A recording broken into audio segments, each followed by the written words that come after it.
First, what is a trend line? A trend line is a straight line drawn on a chart that connects two or more swing points in price. Let's look at an example.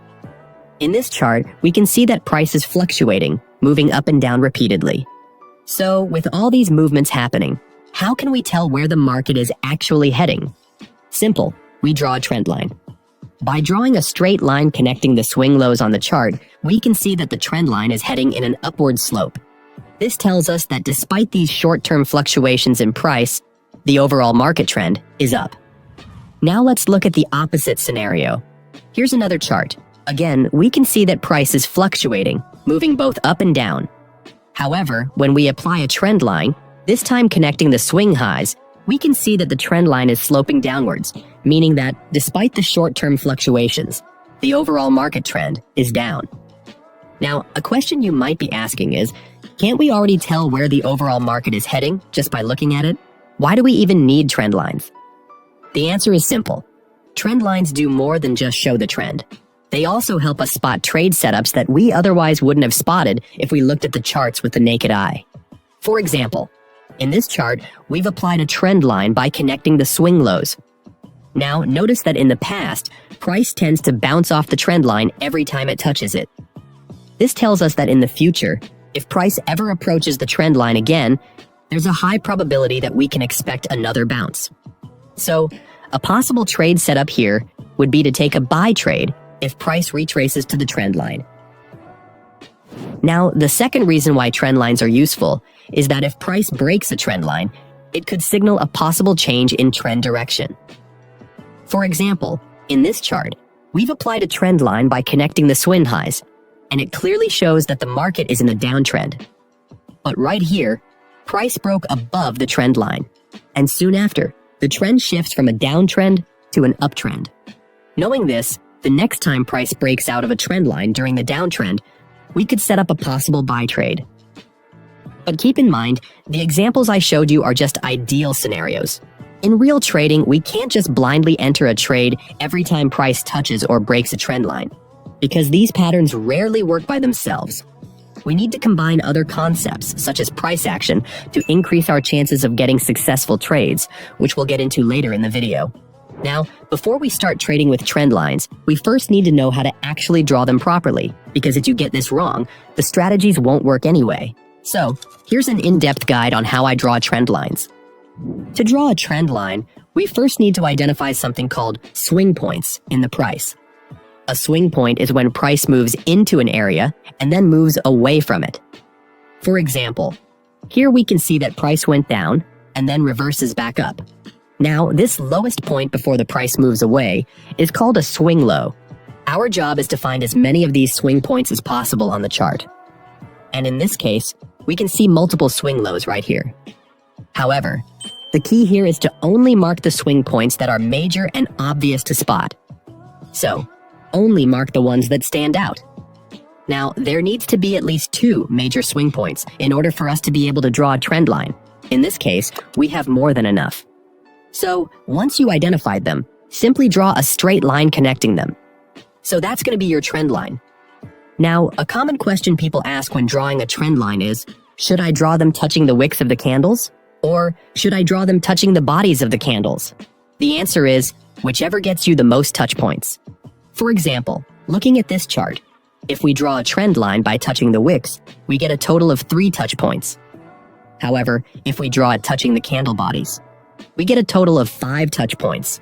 So for this specific chart, since the goal is to get as many touch points as possible, we'll draw it touching the bodies.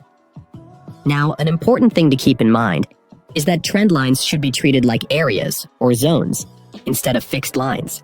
So when drawing them, as long as the trend line is still within the general area of the swing points, the trend line is still valid.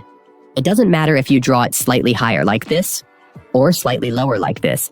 As long as it's still within that area, the trend line is still valid, so don't overthink it too much. Now, if we look at the price action on top, we can also see multiple major swing points. So, let's try drawing a trend line. If we draw it like this, notice that some swing points overlap the trend line, meaning this isn't the right way to do it. But if we draw it like this instead, notice that the swing points are now touching properly, So this is how I'll draw the trend line.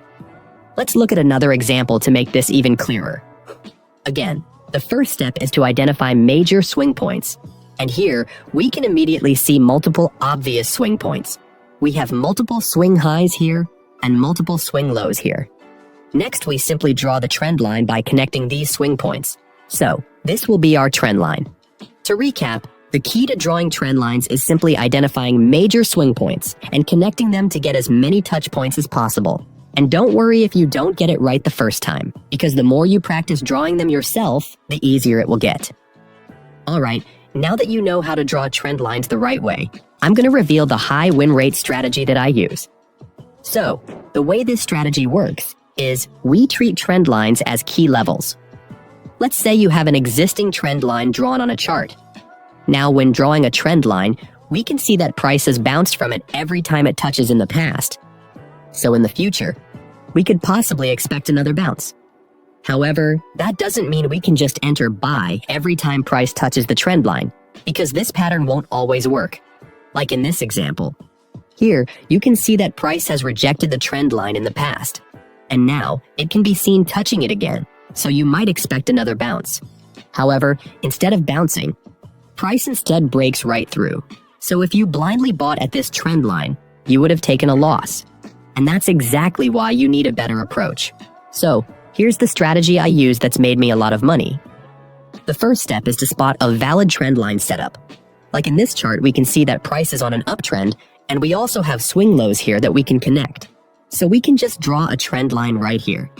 Now, since the market is in an uptrend, we expect the price to bounce off upwards. So the only trend line that we need to draw is this one below. Next, I use an indicator called the stochastic. To apply it, go to the indicator section on your charting platform, type in stochastic. Click this one to apply it on your chart. Once it's applied, we need to change the settings to the custom settings I normally use. So, go to its settings and just copy these values. This will help the indicator give better signals. Now that all the tools are set, we can start looking for entries.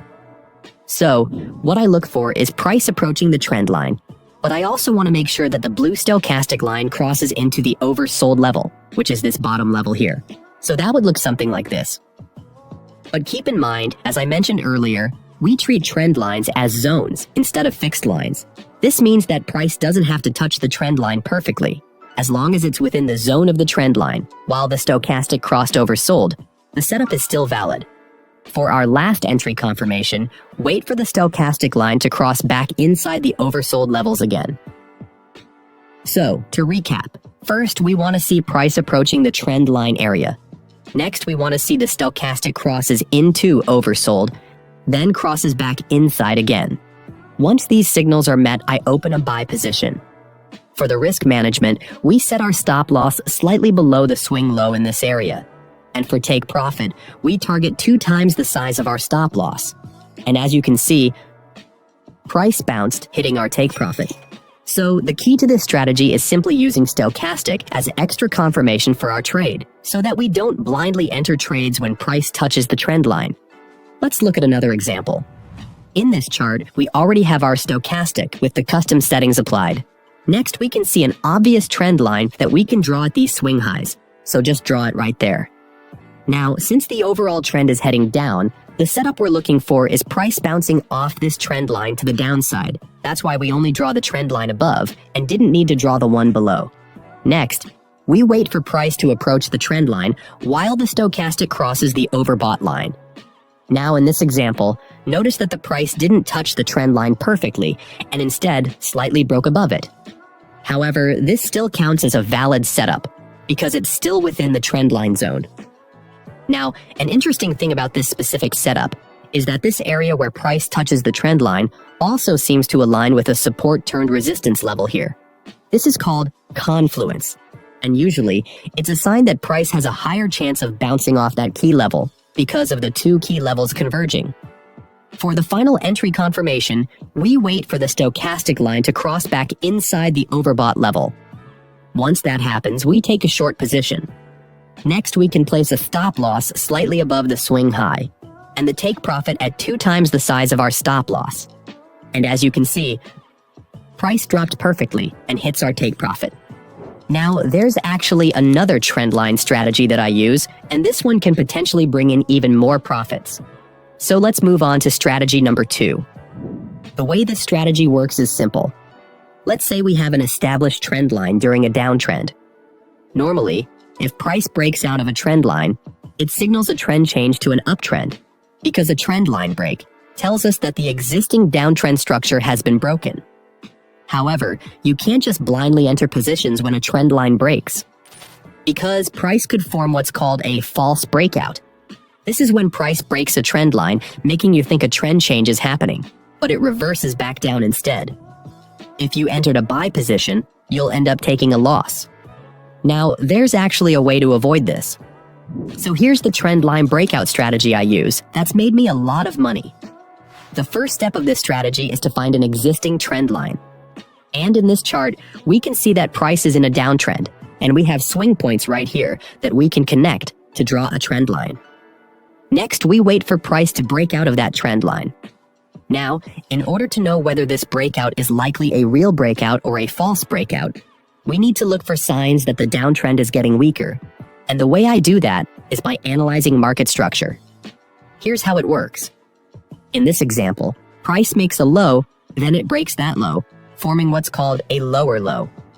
Shortly after, it happens again. Price breaks the previous low, forming another lower low.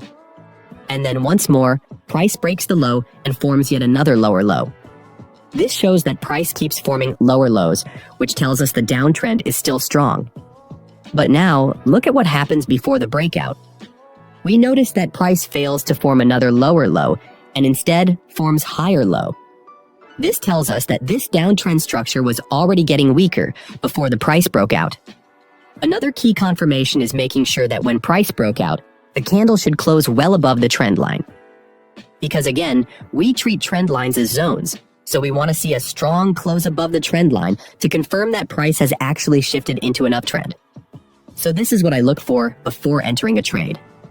Now, it's important that we find higher lows that's also followed by a trend line breakout, because in this example, we see multiple higher lows earlier, but since they were not followed by a trend line breakout, they were not valid entry points. So to recap, first, we want to see the existing trend getting weaker. In this case, price shifts from lower low structure to a higher low structure. Next, we wait for price to break out and close well above the trend line. Once these signals are confirmed, we take a buy position. For stop loss, place it slightly below the trend line break and set a take profit at 2 times the stop loss size. And as you can see, price went up and hits our take profit target. Now, let's look at another example. Again, the first step is finding an established trend line. In this case, it's an uptrend, meaning we're looking for a trend change to a downtrend. Next, we identify momentum loss by looking at the market structure. And here we can see that price shifted from making higher highs to lower highs, signaling that this existing uptrend is getting weaker. Once this happens, we wait for the price to close well below the trend line, confirming the trend change. And because this is a bearish setup, we take a short position. Next, a stop loss could be placed slightly above the trend line break, and a take profit at 2 times the stop loss size. And as you can see, price went down and hits our take profit.